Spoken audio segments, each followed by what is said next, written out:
At kasama natin ang ating idolo, kababayan na nais batiin. Alam niyo po, Ginoong Pangulo, nung malaman po natin noong nakaraang linggo na bibisita dito sa bulwagang ito, sa ating bahay dito sa Senado, si Sofronio Vasquez, bigla po akong napakanta dahil sa excitement. Huwag niyo na po akong pilitin dahil baka kumanta ho talaga ako, Mr. President. And we are certain that even before becoming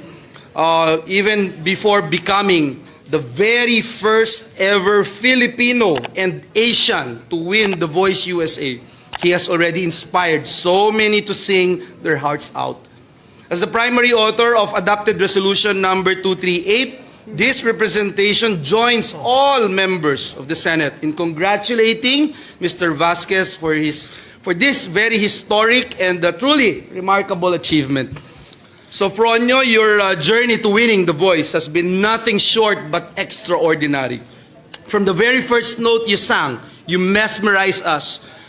You mesmerized all of us with your raw talent, captivating stage presence, and ability to connect with the audience in a way that only true artists can.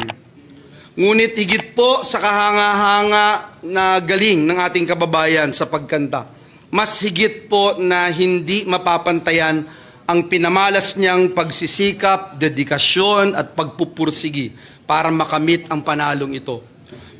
Paulit-ulit po niyang napatunayan na sa bawat pagtatanghal, hindi po siya basta-basta umaawit. Ibinubuhos po niya ang kanyang puso at sarili sa bawat kanta. Muli, maraming salamat at higit sa lahat, patunay ang iyong tagumpay, Sofronio, na world-class talaga ang Pinoy. Sa regular session ng Senado nitong Lunes, Enero 20, tumindig ang Mindanao Pride na si Sofronio Vasquez mula Osamis, Misamis Occidental. Pinahanga niya ang lahat sa kanyang rendition ng A Million Dreams, ang kantang nagpanalo sa kanya sa season 26 ng The Voice USA. As the primary author of Adopted Resolution number 238, this representation joins all members of the Senate in congratulating Mr. Vasquez for this historic and truly remarkable achievement.